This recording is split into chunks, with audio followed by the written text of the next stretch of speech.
Көкпар ойыны. Көкпар сөзі тарихи деректерде көк бөрі сөзінен шыққан деп көрсетіледі.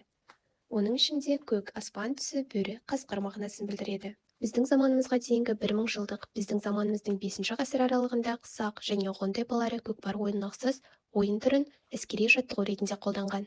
Ат үстіндегі жауынгерлік машықты дамыту үшін атты әскер мал терісін тартып алу техникасын қолданған.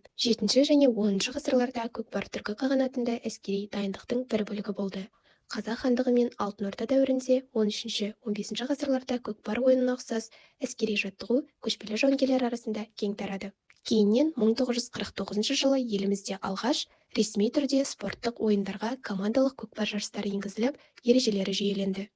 Еліміз егемендігін алғаннан кейін көкпар ойыны Қазақстанда ғана емес, бауырлас мемлекеттеріміз Өзбекстан, Қырғызстан, Тәжікстан, Моңғолия, Ауғанстанмен өзара жарыстар өткізіліп ойнатылады. Тарихи сәттердің біріне айналған Экспо 2017 халықаралық көрмесінде Қазақстан алғашқы Азия чемпионатын өткізді. Көкпар ойынының дәстүрлі ережелері.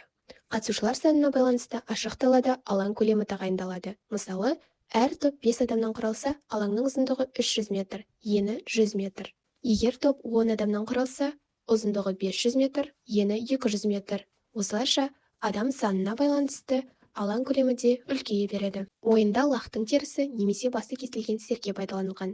2 тайымнан тұратын ойынның ұзақтығы 20 минут, үзіліс уақыты 10 минут. Ойынға тартылатын серкені төрешілер белгіленген жерге алдын ала апарып тастайды. Қатысушылар ойынның алғашқы минуттарында серкені таласа тармаса отырып жерден іліп алады. Тақымына қысқан жігіт қарсыласына дес бермей өз командасымен ғана жұмыс жасауға ұмтылады. Арттан қуған қарсылас топ жетіп ұстаса, көкпар тартыса түседі. Жүйрік атты мықты жігіт қарсылас команданың қазанына серкені салып ұпай алып келеді. Ережеге сәйкес қарсы команда ойыншысына қамшы тигізуге, атты соғып немесе қағып кетуге болмайды. Ереже шарттарын бұзған жағдайда ескерту немесе айып ұпайы беріледі.